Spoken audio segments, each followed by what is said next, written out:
Greetings of peace and welcome. My name is Anthea Alexander. I'm a coach and mentor, and I'm joined by my esteemed colleagues, Yogi Sanjiva and Rae Dalai.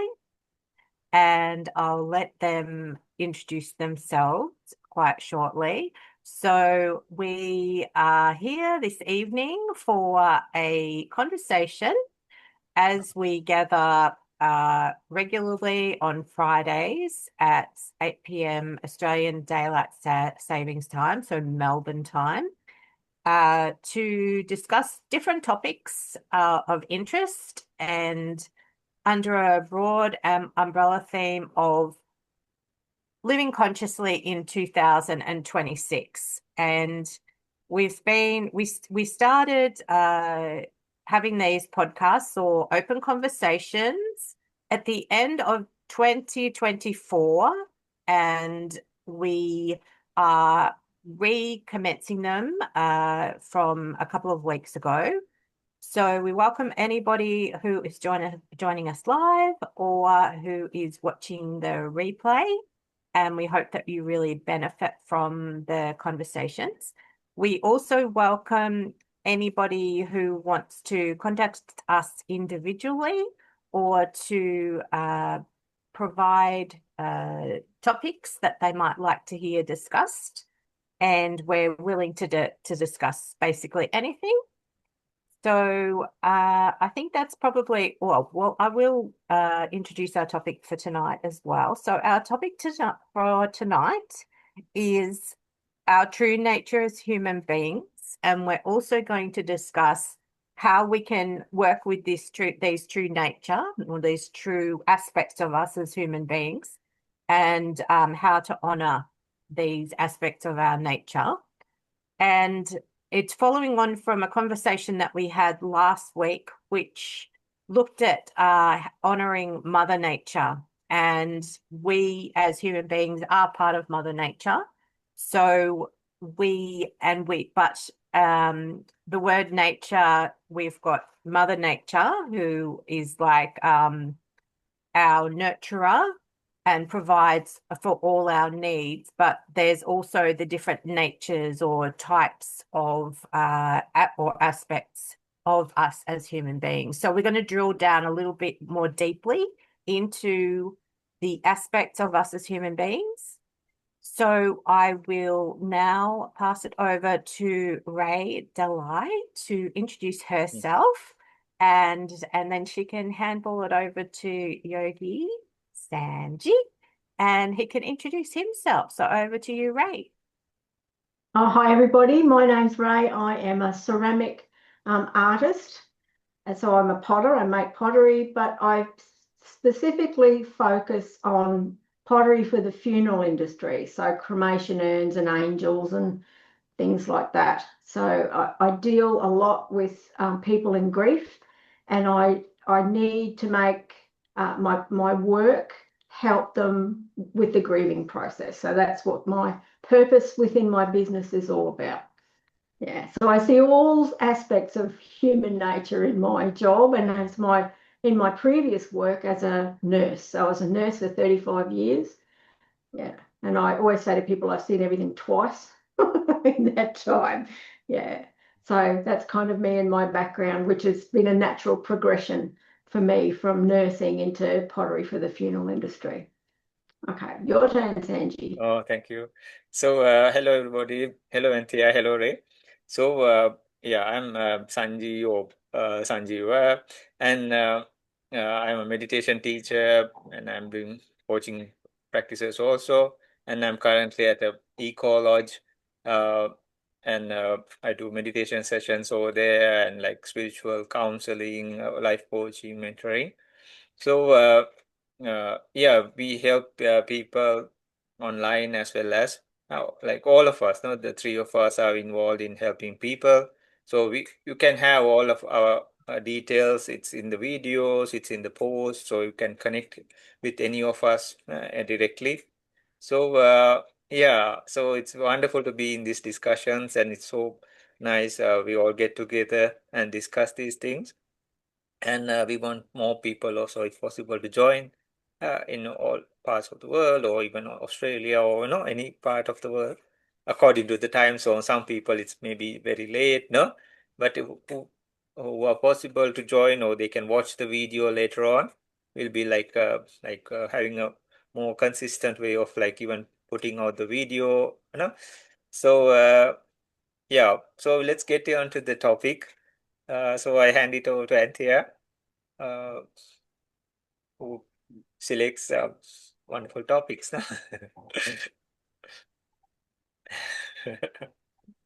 Thank you, Sanji. Thank you, Rae, for introducing yourselves. So, in terms of our true nature as human beings, it's my understanding, and Sanji brought this up last week before we started discussing our topic of honoring Mother Nature, that there are 6 different natures of us as human beings. And my understanding is that the word Dhamma translates as nature. Is that correct, Yeah. Sanji? Yeah. Like in Yep. some places it So says good so Dhamma. far. So and- far, so good. Oh, sorry. It says Yes. as Dharma or Dhamma in ancient languages. Like Okay. it's for nature, and Yes. it can go to true nature also. Okay. Yeah, Great. yeah. All right. So I believe my understanding is that 3 of these natures are physical, spiritual, and mental. And please help me out with the other 3, Sanji. And also, can you confirm that there are 6 different natures? Is that right? We can talk about even more things. I think we We can brought talk up. about even more. Yeah, Okay. yeah. Because everything comes under the category of nature. So there are Okay. like in ancient times they categorize, but all comes under the word of Dhamma. They Okay. have categorized for understanding, like the physicality, and George is here.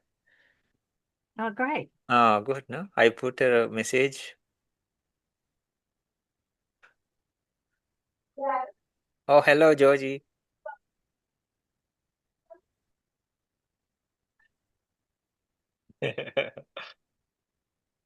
Welcome, Georgie.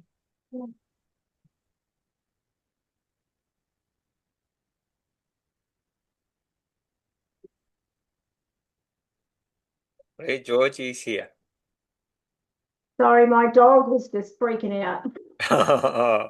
She was locked outside the door and not very happy.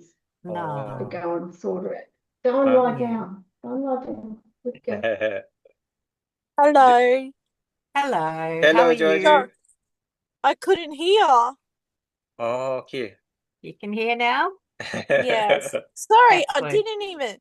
I just finished work and I didn't realize it was 7 o'clock. I'm sorry. I was going to be there at 7.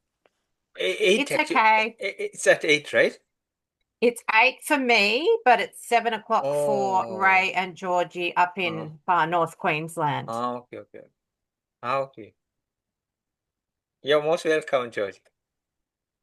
Hi. Hi. So, So Sanji and Georgie, have you met each other before? yeah, we have. Yeah, great. All right. No problem. All right.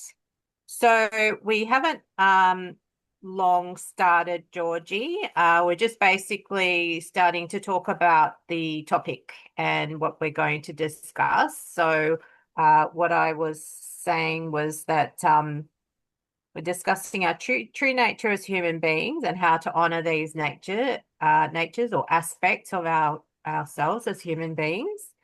And we were just starting to talk about the different types of these natures. And I had expressed that I understood that they were physicality, spiritual, and mental nature. And Sanji was elaborating a little bit more. So please go ahead, Sanji.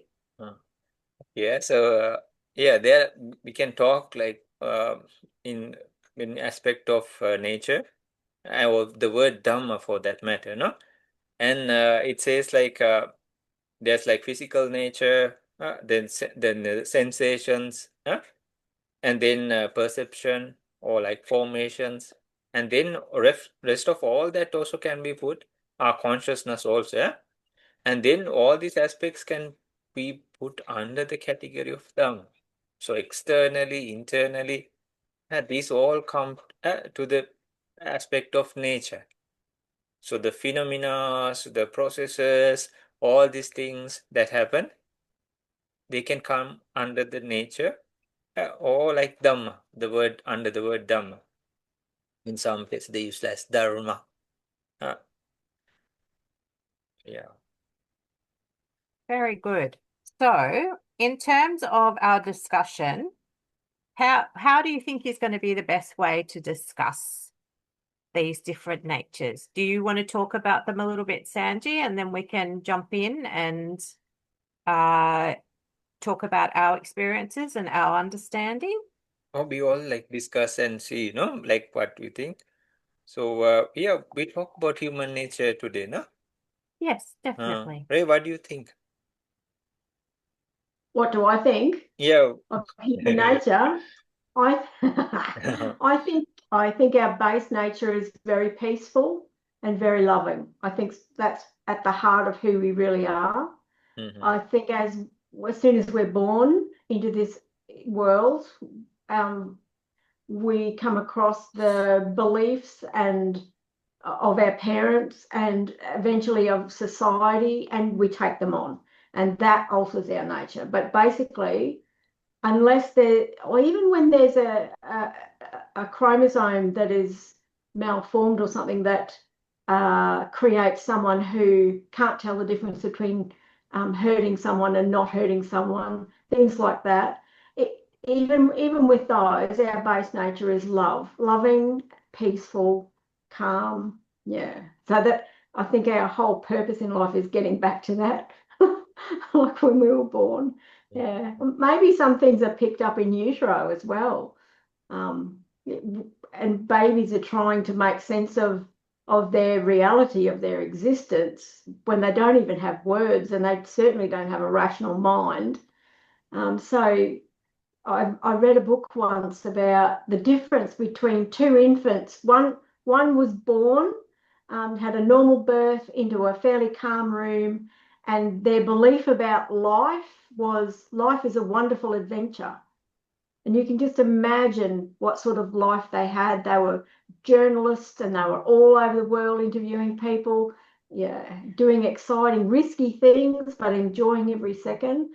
And another baby on the same day, born in the room next door, was in the process of birth. That child decided that life was a struggle.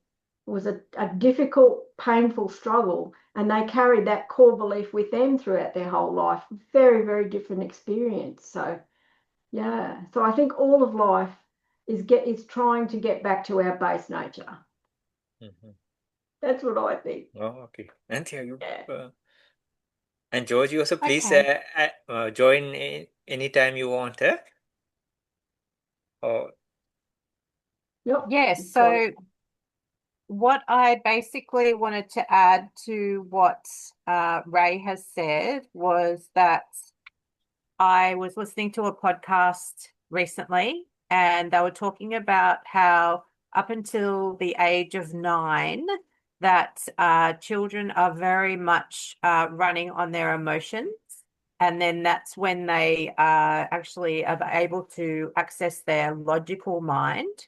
So building upon what Rae has said, that in utero, apparently it is possible for us to feel, or perhaps during the process of birth, for us to feel emotions, and fear could be an emotion that we feel during that process. And perhaps it depends on the types of birth processes that we have. So perhaps if it's like a calm, or I actually haven't given birth, so maybe I shouldn't say calm, but if it's more of an experience that is I don't even know how to put it into words, but there would be different emotions that could be experienced by children and mothers during that time, and the mothers could convey those emotions sensations onto the babies. Or it could be their fathers or family members. It could even be hospital staff members. So that's, yeah, those emotions can be passed on, and then they may influence children as they are picking up emotions and may continue to carry on with them throughout their lives as beliefs, underlying beliefs. The other thing I wanted to express is that talking about that emotional nature of children as well, that we can pick up or experience traumas as we are growing up, which can shape the way that we perceive ourselves and the world. And these may be picked up from other people, and it may not have been intentional, but I'll give an example of myself, that my father at 42 had a horrific work accident and fell a couple of stories onto a iron girder, and he got an acquired brain injury and back injury. And because of his acquired brain injury, he was on a lot of medication and for his back injury for pain, but he experienced depression and anxiety, and he was medicated and treated, but basically I never knew whether he was going to be happy or sad or angry or really proud of me. So I walked on eggshells around him, and that has carried on into my life, and it affects the way that I react in certain circumstances. And it also has sort of culminated in different habits and beliefs and ways that behaviors that I have that I have, and patterns of behaviors, I should say, that I express. And as I'm getting older, I'm understanding it more and doing more meditation and inner child healing to go back and to really heal that trauma. So that's an example. That's probably all I want to say at the moment. So that's what I'm sharing for now. So I'll pass it over to whomever may like to speak next about human nature. Yogi, would you like to say something about it? Oh, goodness. No, sure. No. I just can resonate with both Anthea as well. Yeah, like, you know, with the parents growing up, like you think it's normal, and then you get to an age where you think it's not. Well, you know it's not. Sorry, not think it's not. You know it's not. You know, and yeah, and then it takes, I don't know how long to get it out of you. I don't know. I'm actually working on that at the moment. So, yeah. So I'm feeling really good because I'm coming out the other side, I feel. Yes. But yes, it's been through a lot from a kid to now. Yeah. For one instance was, I suppose my parents broke up when I was like 16 years old at boarding school, and I had my mum ringing me up and telling me all the things, you know, and like to make me understand what was going on. And just, I don't know, the alcohol, the fights, and just everything. You just think that's every day and it's normal, and it's not. You know, you, as you were saying, you know, you're always on eggshells. You're always like, it's all in your gut all the time, and to have that peace and, what do you say, gratitude now. Like, I don't want anyone to, or I don't want anything create to not have my peace.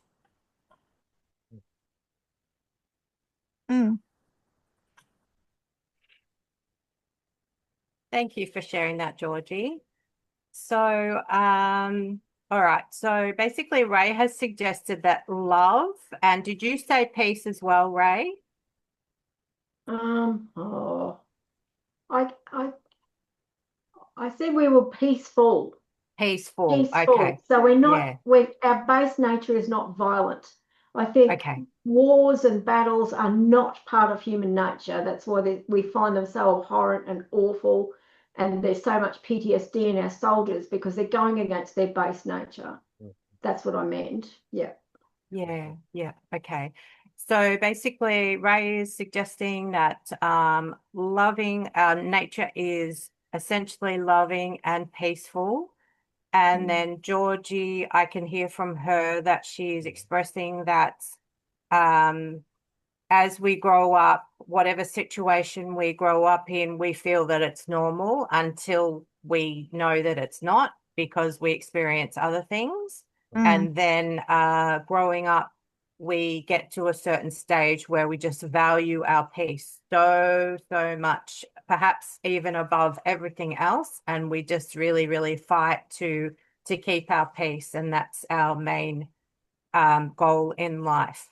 So, Sanji, I would love to hear from you and perhaps going back to when you started meditating and how that made you feel and what aspects of human nature that you were able to tap into then, and plus anything else you might like to talk about. Yeah, I'll bring an old example, and in a way, like we also thought, oh, I also thought of this, and it's, but I combine a few examples together. So, say there's a treasure, and this is a stream or a river, and there's a layer of dirt, and then there's the clear water flowing. But it relates to different stages. But if we talk about the human nature, it's like we have a treasure. It could be gold, it could be gemstones, anything. But anything of value, proper value, anything. It's just example, no. And then there's a layer of dirt. Then there's the clear water.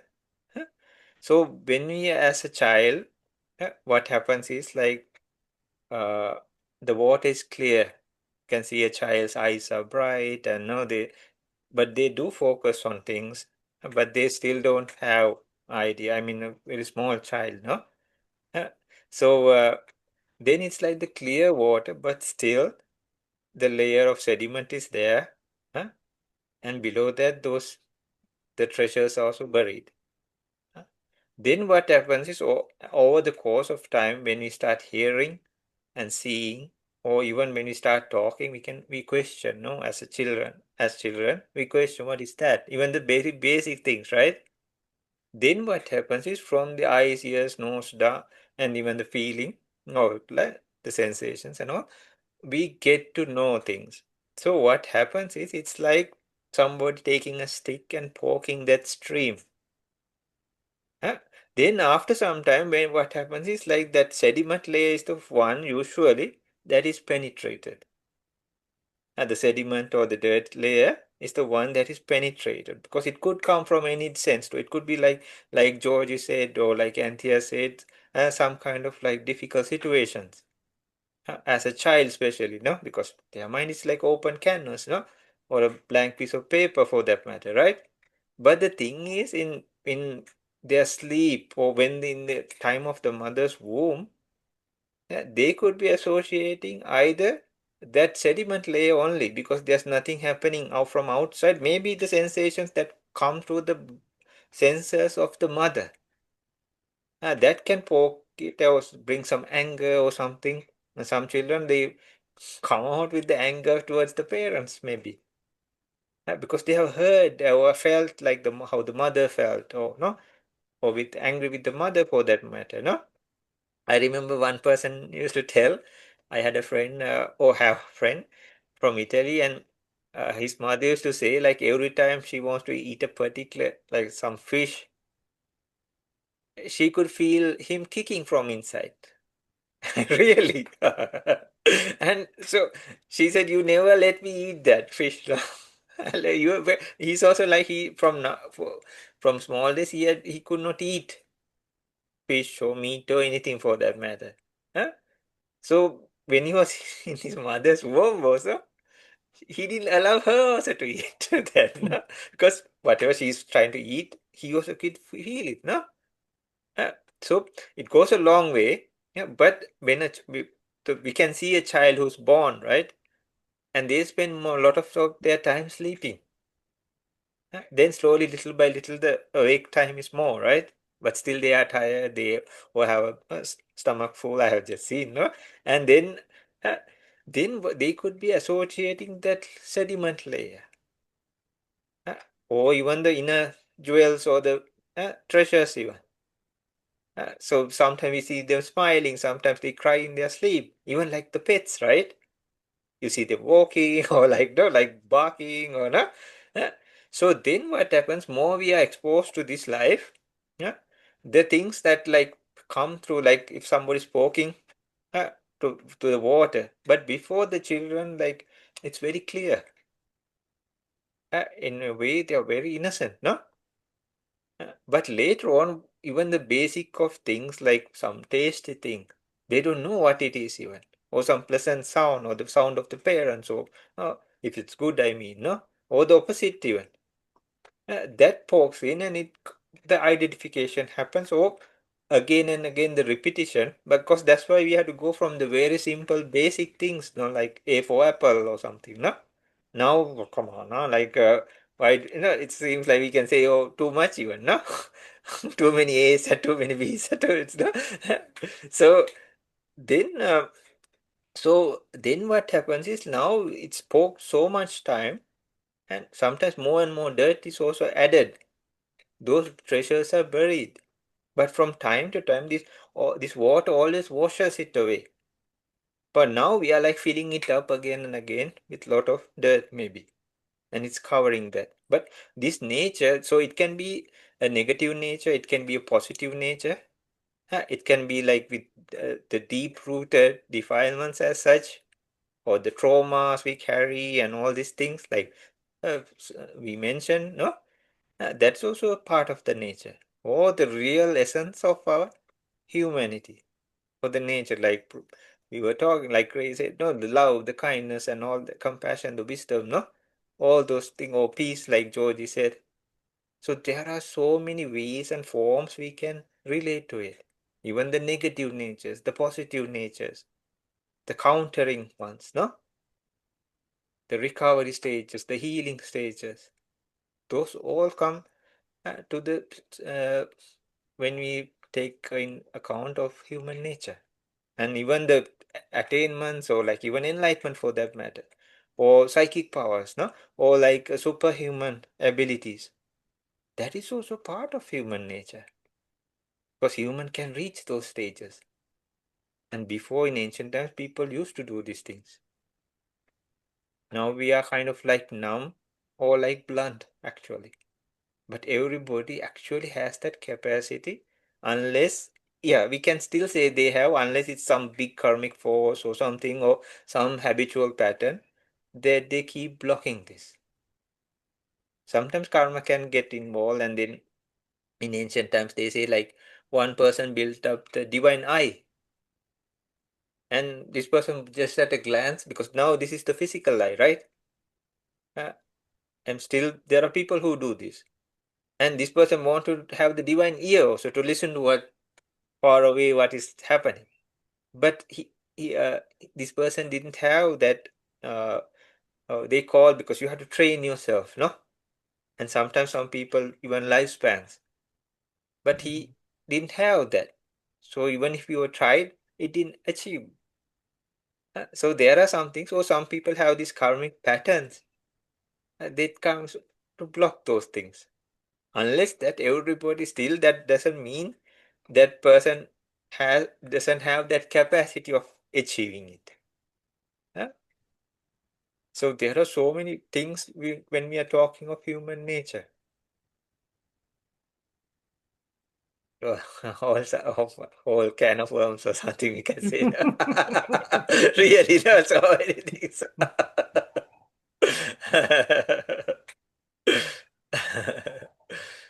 So, Sanji, are you saying that our normal human nature, psychic gifts like being clairaudient and clairvoyant is just part of everybody's human nature? Is that what you're saying?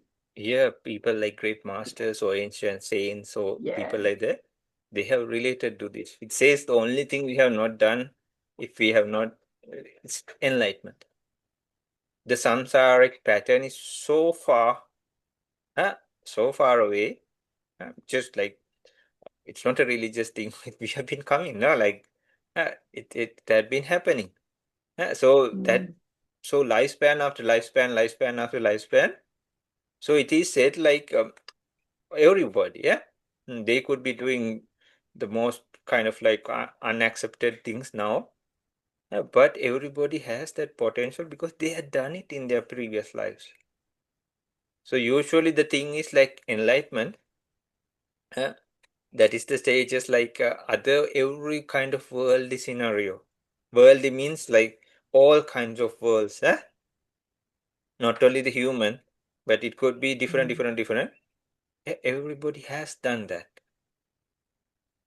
And it's not in one specific religion even. It's mentioned in many texts. If you take text or like traditions or anyways, many places, sorry, like it's mentioned.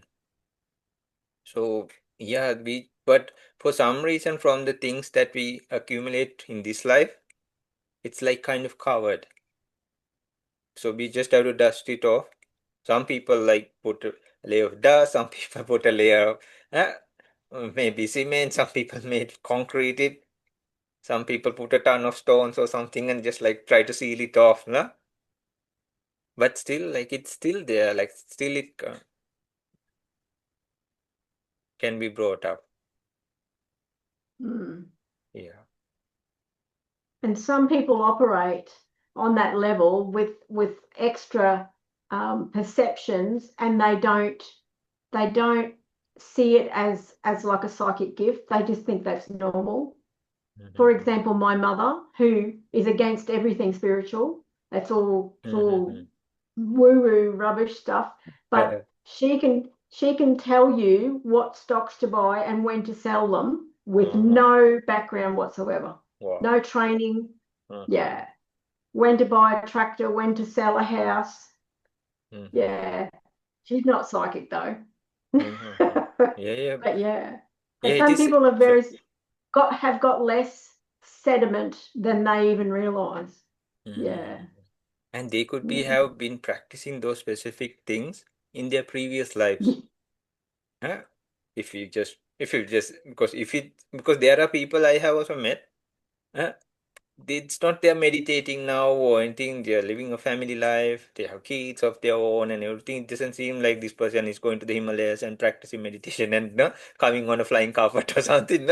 But if somebody calls on just a simple example, they can say even what they're thinking, how their mind state is, all these things. Yeah, my mum can do that too, but that's just normal. Yeah. For them, like they don't see it like something like, some people they are not even spiritual. They don't like to use the word spiritual, Oh no. Yeah. But they are gifted in a sense. Even like entities and all, some people are able to see without anything. Some people no. They are born in specific kind of categories that can see them by birth. So there's a lot of things that are happening, but it relates to past lives. If say they have mastered these kind of qualities or skills, nothing is just handed over, no? Everybody, like nothing is just handed over to anybody, no? They have to like they work for it, no? Any kind of skill is as such, even psychic powers, all these things, it's not just one life. Yeah. So then what happens is that is brought up or some other reason or something makes it come up, no? That's why some people for some category they are brilliant in that. Because many lives, or recent lives, they have been bringing that up. But we are a whole bunch of, there are negatives also, but we are a bunch of whole kind of qualities or skills all together. But in human nature, like you're talking now, like it's very much to the wholesome side.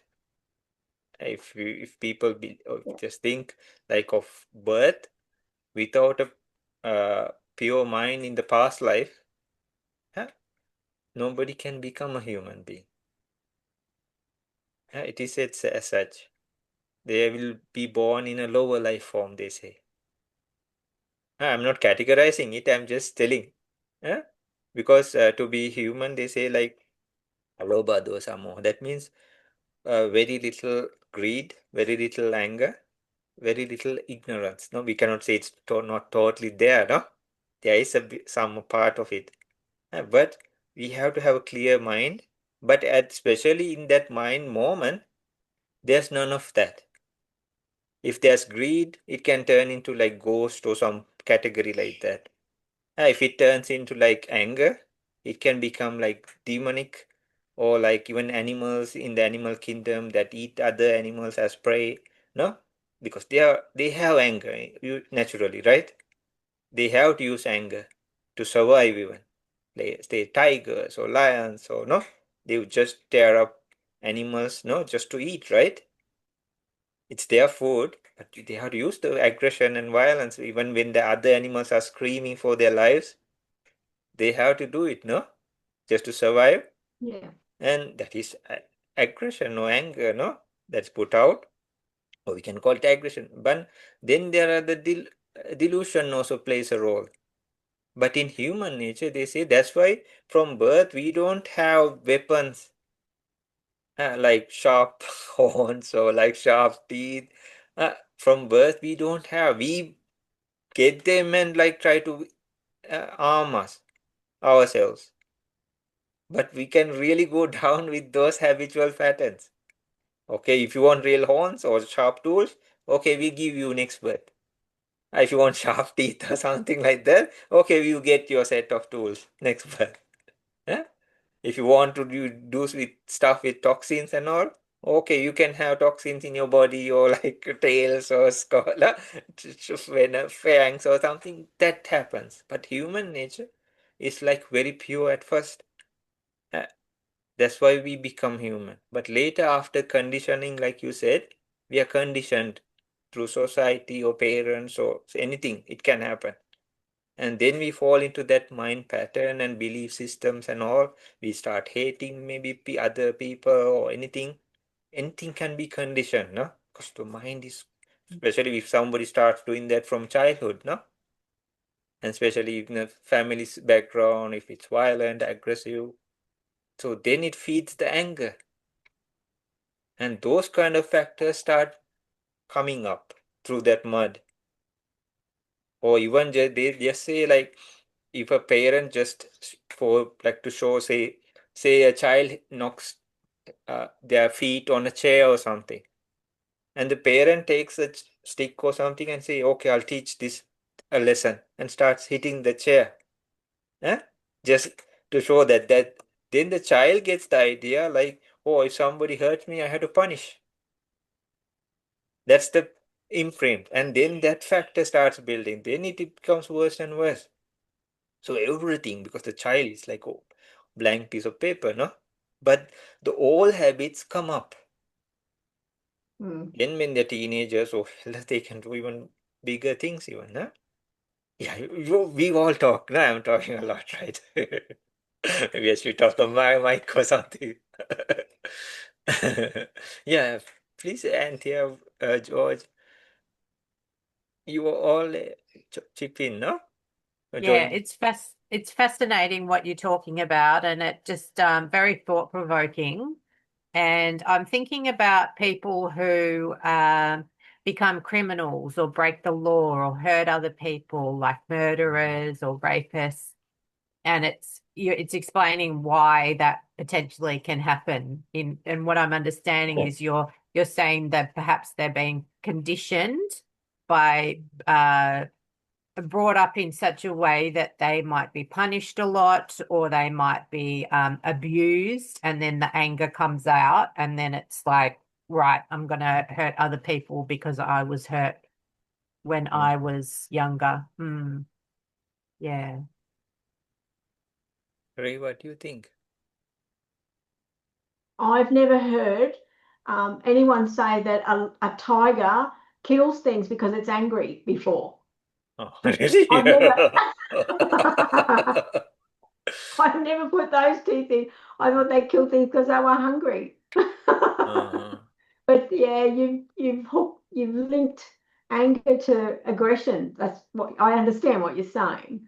But I was fascinated with that. I've never thought of it like that. Yeah. But yeah, the whole thing falls to pieces though unless you have the foundation of reincarnation. Hey, it's that you carry your skills through from lifetime to lifetime. And part of that's your treasure is what you've worked on for lifetime after lifetime. Yeah, so that to you, that's just a fact. To me, it's a fact as well. Yeah? Yeah, no, like people can You absolutely just check their past lives for sure. Yeah. Like really, so like yeah. And I'm fascinated to hear that we've all had past lives where we are much more in tune with who we really are, with our gifts, with our ability to sense other people and to see energy like your spirits and things. Yeah, that's very fascinating that we've all done that before. I could really throw a curly one in though. yeah, sure. about on Earth that the concept of time is only related to this reality, and on the other side, like when we pass over, there is no time.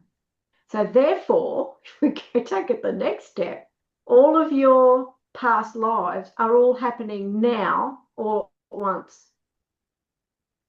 because there's no time. So if you do a past life regression on somebody, the only past lives they remember in that hypnosis session are what is relevant to what's going on to their life now, because that part of their life has echoed through all of their past lives. Yeah, I'm blowing your mind. I know I'm too far. No. That's fascinating, isn't it? Like just to try and imagine a world with no time is incredible. Could I just add a little bit for that? Yeah, or like but please do. Please, Anthea, Georgie, you add in. So because we check the past lives in this life, right? Through hypnosis or any other way, or through proper legit methods, we are checking it now. But that doesn't mean at that time, say I check my past lives, I was in the 1800s, then or 1700s. Maybe they had a sundial, right? And maybe they had the hour clock or the sand clock. So it was at that time, it was relevant there. But that doesn't mean the sun didn't come up, the sun didn't go down. It happened, right? So they had some measurement, but maybe it's not relevant to this time period. But we check the past lives now, right here and now. So if there was like some parallel sequence that is happening now, it won't be the past life, it will be the present life, right? But there cannot be thousands of present lives, no? In a Are you way, sure? yeah, but we are talking about here and now, right? Some people talk about parallel universes and all these things, or beings, but if that is the case, how many forms or how many things, or because here itself is a huge process that happens. Think of how many things we can recognize, even around you. Just think, not the world, not the universe, none of that. Just in your vicinity now, just above you, if you open your eyes.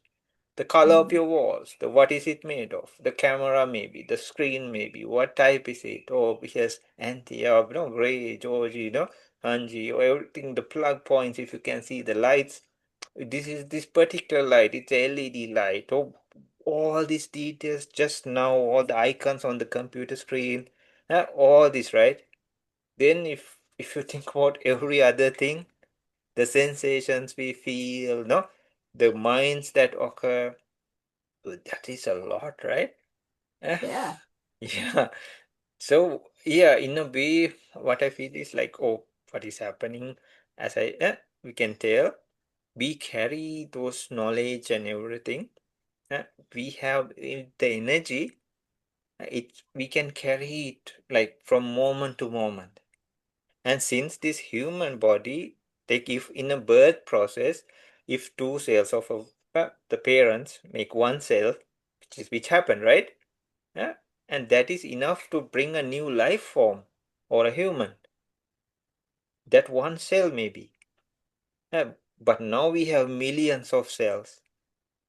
So that, Brilliant. yeah, not trillions, right? So then that see how much capacity, how much data or things. If that one cell could keep all that, and it multiplies, no? Surely, as from the mother's nutrition and all that. That's why a small baby is created, no, in the womb. But it's very so subtle when it's so even minute, right? And not even like a, surely not visible to the eye. Even microscopic, it will be so subtle, not even a shape of a baby, right? At first. But it expands, then more and more and more are generated, right? But it's like we have that capacity to germinate. And that brings up the whole cluster of things. So when you check now, we can, people even if possible, they can see way behind, like millions of life for that matter. Some people can see other people's lives, and but we cannot say they had. But yeah, time is conceptual, like distance or anything like that, conceptual. So we can say in a way it's non-existent because they change, right? Uh, so like the miles or the kilometers, no? Before they used different terms, and now they use these terms for now.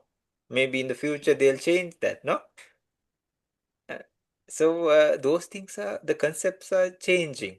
So in a way, we cannot ignore them or say nothing is there because we have to use them in life, right? But in ultimate realities or the true realities of it, we can say because it's changing. So it's not something fixed, no? But all we've got is now. Yeah, I That's know. all we Yeah. ever have is now. Yeah. The Yeah, present exactly. moment. Oh, Anthea and Georgie, please add that. Gosh. Me. Go for it, Georgie. Oh, yes, I understand all that. I think what keeps coming up for me, I think too it's changing a bit, like grief and trauma, like or not just grief and not trauma, any trauma in a person's life changes them and makes them, well, most of us, most of who I know has changed them, or some, yeah, you can't change. I don't know, that just keeps coming up in my head with the trauma. I don't, yeah.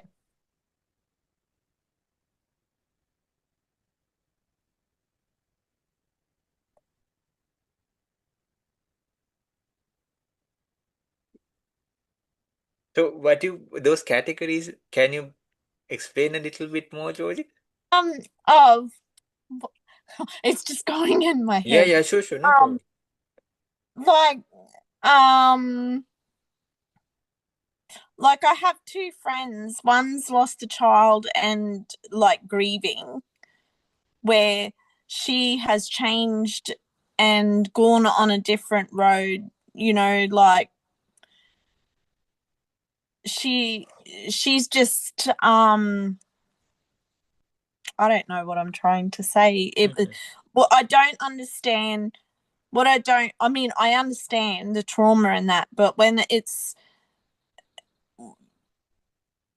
get anger, when they get anger or do sometimes do bad things and whatever, it's their trauma and they don't see it. Like Sorry. No. if someone's implanted something in them, they don't know how to move forward.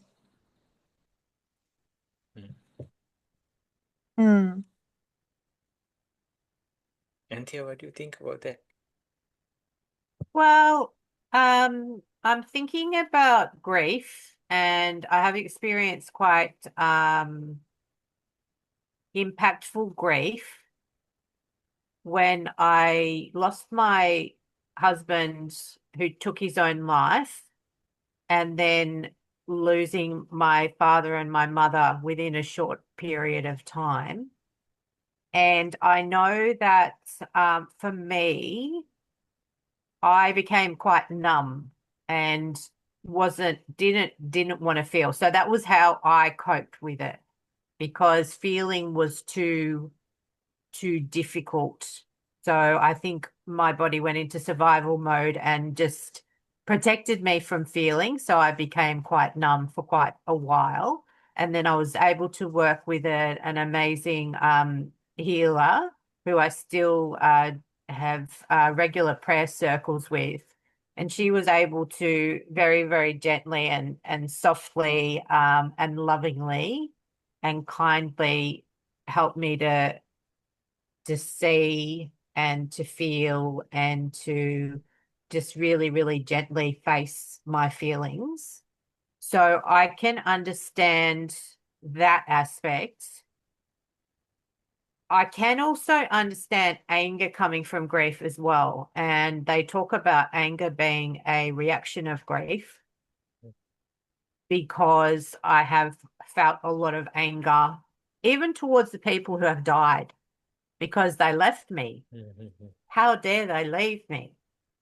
So I can understand that. But in terms of specifically sort of going on a path that's destructive and hurting other people, I don't understand that, because that hasn't been my experience.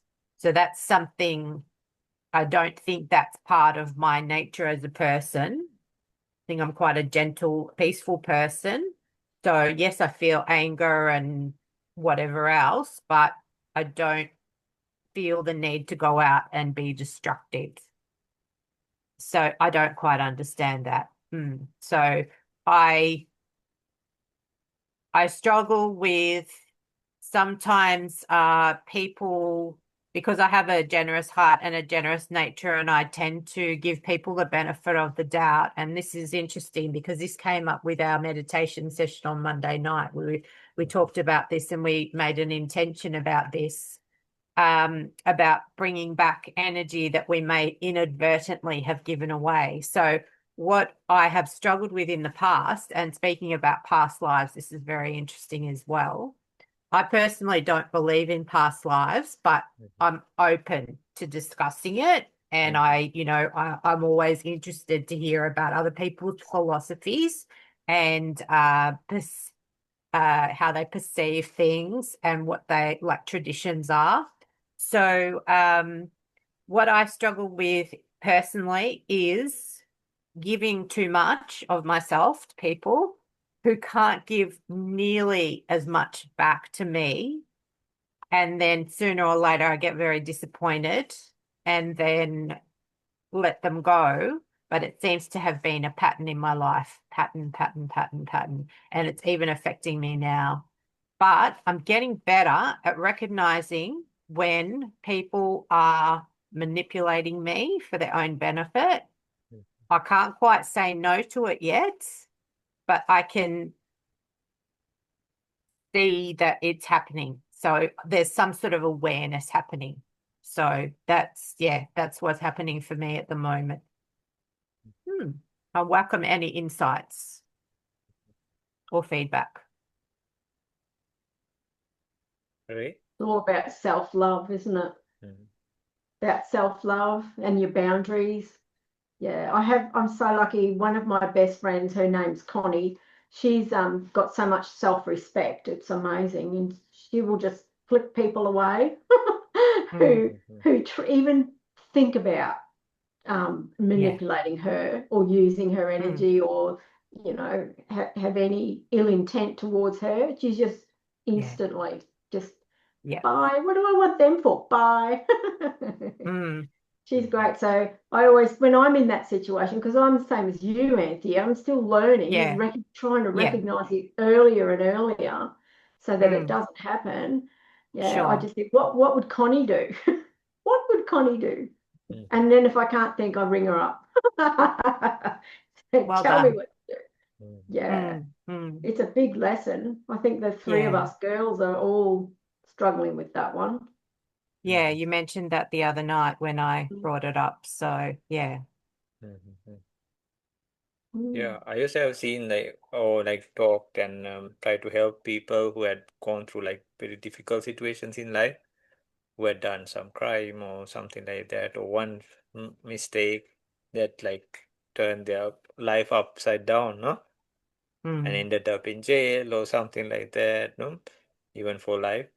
So yeah, it happens, no? Like so this self-harm or sometimes like it can trigger from a simple thing, uh, like or something like that, no? Like irritation or something from childhood maybe, or like closing the door, moving a chair fast, no? Like it can go further and further. So it can be just somebody just want to not eat at all or eat a lot for that matter. Or something that high rush of adrenaline or have a smoke or something it could be, no? So that is also part of that. It could be a coping mechanism, but sometimes it can be self-harming, right? Uh, so in a way, so some go to the next level.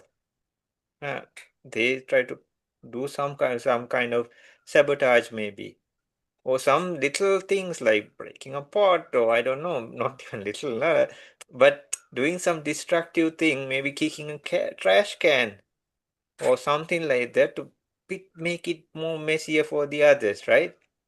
And then some people take it to the next, and sometimes end up in very bad situations, no?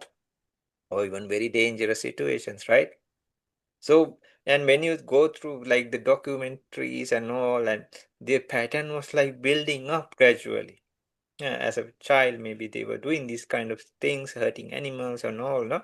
And then nobody realized this, or the parents didn't even see they were in some kind of deep hole themselves, no? Or they were split or something like that. Uh, so we see these patterns happening even in our lives, no? There are sparks and flicks, no? Here and there, no? So yeah, like George G said, like this distraction level can go further and further, no? And then yeah, at some point we have to see what are the boundaries we can do, not only with others, even ourselves. No, okay, I won't be talking no, from here on. Or things can get even bad. No, so the we can draw that boundary more closer to us even. No, and even like people when we know like now we are quite mature in the sense, right? And then we know like okay, this person, we can give them a try and help them out. But if it seems like it's happening again and again through that person, we can say okay, no, it's okay, uh, we move on, or like no, something like that, because we don't be they say fool me once, you are to blame. No, like fool me twice, I am to blame, right? So it's not easy or anything, that not nobody's perfect as such, no, not that I know everything. No, I don't so much things, no? More we learn, the lesser we know, right? So, but still, like we can use the experience, past experiences and all, and like see how it goes, or bring our mind to a state that even if that happens, uh, like we don't mind, no? Okay, good for you then, no? Not that we have to lose everything over something, right? Or a person, no? But we won't be hurt by that, maybe. Uh, So these some like because it's coming back to human nature again, right? So they say about some very special people, they're giving, uh, it's called parami or perfections. For example, the people who become the saints in any religion, it could be a Buddha, it could be a saint, it could be Rishi, or anything like that. They just give. Not only the personal belongings, uh, it could be their organs even. Sometimes they just give their lives also. And in some perfections, they have to just endure or some things, even if they are put into situations that hurt them. Sorry, not themselves. It hurts. Other people can come and do things to them, but maybe with equanimity or patience, they just stay, endure that. Not even endure that, they cannot change their mind even. The mind just stays, but it comes with maturity, or like that's why it's called perfections even. And so people who become the saints and Buddhas or enlightened, they go through this process. I don't think it's even simple as such, no? And when talking of it is also, but this is human nature. For them to come to that stage, it's nothing handed over to them. I remember there was a stuff, because from the things I know little of, I'm talking, yeah, but please. So they say like one of these saints, just example, but it was a true story. Huh? So he was in like a sage setting, huh? And some young children came with a herd of cattle. And these boys or these young children, I don't know, just boys or maybe let's call them children. They were very naughty, no, not even naughty. It goes beyond that. They started throwing stones and like mud. Not only that, they say like started defecating and urinating on the sage. Huh? Really? And not only that, they poked his ears with sticks and all. Like really? And then they left it. Then there was a next batch that came maybe a couple of hours or second part of the day, because they sometimes move, no? Yeah, from one grass field to no, patch to another. And then there was a bunch of kids. They saw them, the sage covered with all this uh, dirt and all these things and bleeding. Oh my gosh, this is a sage, and yeah, they brought water, clean this person and everything, try to cure. I don't know what kind of damage it had already been done, no? But they like try to stop the bleeding and all, and clean this person, even put like flowers around this person, and they also left. So it says, but this was a very mature stage of that person, it seems. For the people who did the harm as well as the children who did the good to that person, his mind was at a equanimous stage or a neutral stage, it seems. That was that when that person was practicing equanimity or like perfecting the neutral mind. So that's just one example in one life. But they do it like thousands and thousands of lives. And that's why they go to the peaks of those categories. But this is just one life. So I think we will run or something if that happens. So like knock on these kids and like stop it. No, like or shoo, no, like but it was just there like a statue, it seems. So but that is also human nature. And they talk of worse scenarios also. Some sages were there, and some nasty king or something came and asked like, what are you doing? And he said like, I was practicing patience. And then this king said, let's test your patience. It was very bad, I don't want to mention even. So he took his sword and started doing horrific things. but still that person was there, it seems. And finally asked, like, where is your patients now, Kanti? And he could not, he didn't have limbs or anything left. He just, the person looked at his heart, then the sword went through the heart, or it says. Yeah. But I don't want to explain, but yeah, there are people like that. And there are some who are perfecting those in modern times also.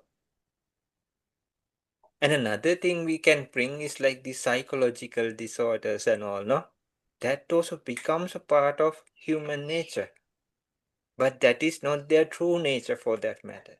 Now many people say like this clinical depression and all these things, though before it was like taught as a huge illness, and now they say like it is not as such.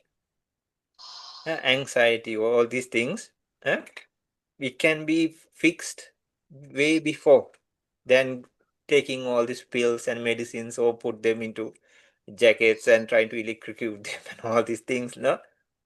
Because first they were condemned and put into asylums and all this happened, right?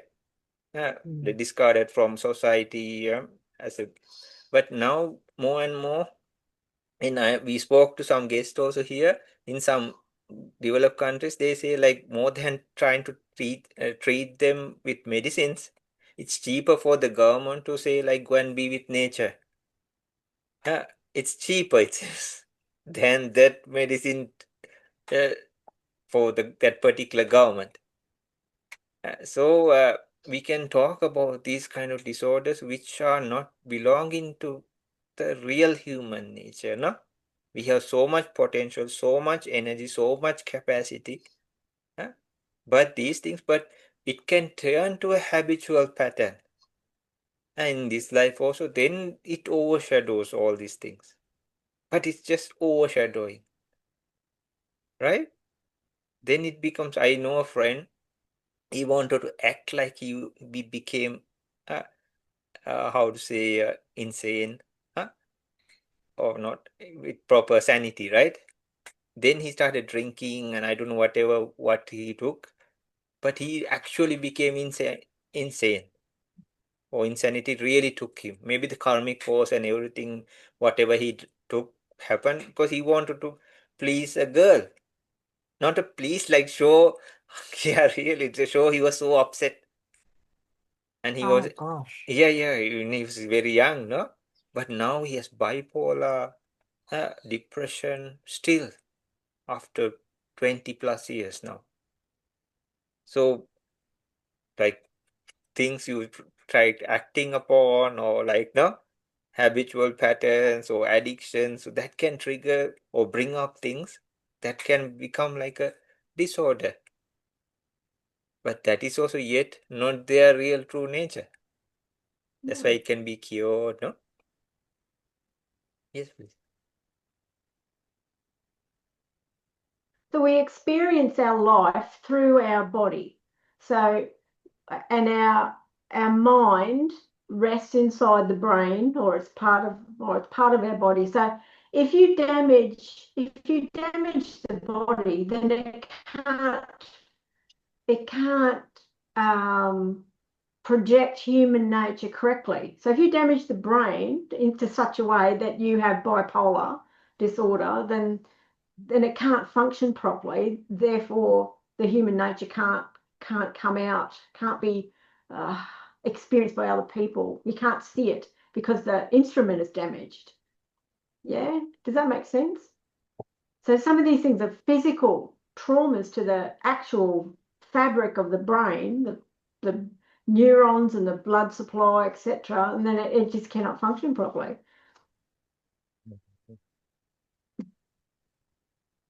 Okay, please add. It's a fascinating discussion. I think we might wind it up now because I know Sanji has another commitment. So if people have parting comments or closing comments that they would like to share, we might just go around and see what people's closing comments are. So Georgie, have you got comments that you would like to express? Okay. What? What? I think she was shaking her head to Yeah, say yeah, no. I think, yeah. She's Yeah, that's no. that's fine. That's Uh-huh. fine. I There will you go. I will just listen. Yeah, Okay, sure, all sure, right. no problem. That's fine. That's fine. Uh-huh. We've always got next week. Yeah. Ray, have you got closing comments? Oh, Or it's just so complex, isn't it? Like we could talk about this for lifetimes after lifetimes, as philosophers have done. And yes. you know what? I'm just going to focus on shifting some of that silt off my golden treasure. That's all I can do. It's all Well I can done. do, and it's enough. Yeah.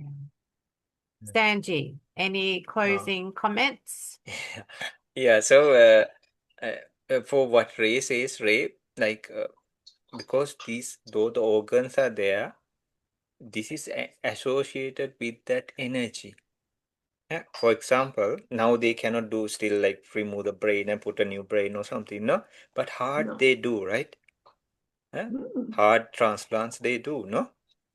So it is not the organ itself even. So some people they like lose limbs, right? For example, so they lose limbs or like organs, some parts, or like maybe some kidneys. Yeah, I know brain is very complicated. It has a lot of things to do, but it is said like it's associating that particular energy. For example, if that's why we can they transplant a heart. And sometimes just think this, I'm just putting for thought. Then maybe next time we can talk and no problem. Nobody has to believe what I say. So and then for another matter, people even if they want to become enlightened, if it was the particular organ, they don't have to meditate and do all these things. No, like ask somebody, can you do me a favor? No, and whack me on the head or something, right? I go into a coma and push, no, finish, right? 2 minutes, the job done, no? But it's not like that, right? So everybody who goes to coma, that doesn't mean they are enlightened, no? There is a process that the thought happens. We don't know what is going on, just like the child or the baby or in the mother's womb. So they say, it is said, so even if the brain, sometimes it's brain dead, right? But it could be fixed to the machines and all, but this person is still alive. Maybe you know this better, right? Like when they unplug this person, then only they pass away. But until then, the heart is functioning, all this is there, and that doesn't suddenly make them enlightened, right? They don't, all these things doesn't disappear. So say, just think if this is also not functioning and they are in a coma, even if something happens, they operate on this person, the person doesn't know even. So there is some other aspect that still is happening. So it's not just the organs itself, because they don't still do like brain transplants. We can talk of the heart because it's one of the biggest things, no? So with kidneys and all, they talk of these like the purification systems. If you are talking as such, no, but heart is a big place, right? But they can do, no? Yeah, it doesn't connect, it doesn't happen, it can have changes, all this can happen, no? But still there are like successful ones, no? Yeah. So it's regarding, so in ancient times it says regarding the energy of that organ. That's why the organ can be transplanted. Like we change the monitor or the computer, but the data still can come there.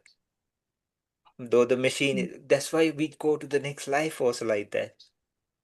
The machines or the equipment can change, but the data flow happens, right? It can be downloaded or uploaded or anything they call. No? So I just like to say, like Georgie also, please join next time with also with why don't we talk about traumas and trauma recovery maybe next time, which would be like a good topic, and we all through have gone a fair share, no, in life and seen other people and all, and we can talk not only just the things like what we did to get out of it or what we think, it would be a good topic to discuss, no? So, and just like ending things, I say like we have so much potential, so much things. Like Ray said, let's stick to our treasures we have, and it's like boundless. There are no limitations, no, only we limit that. We cover it with the soil.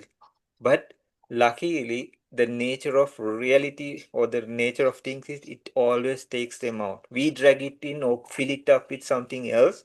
That's why we don't have space, we don't have time, we don't feel we have no energy. We just keep it covering up. So but it's still as energies through the sensory doors, maybe, or the thinking patterns. It's not physical things. We cannot suddenly swallow a table or something, right? Even if it's our best table, no? It's not physical things.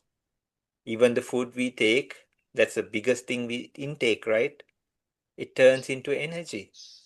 It's digested and turns into energy, right? That's the biggest solid form of things we take in, no? To our body specifically.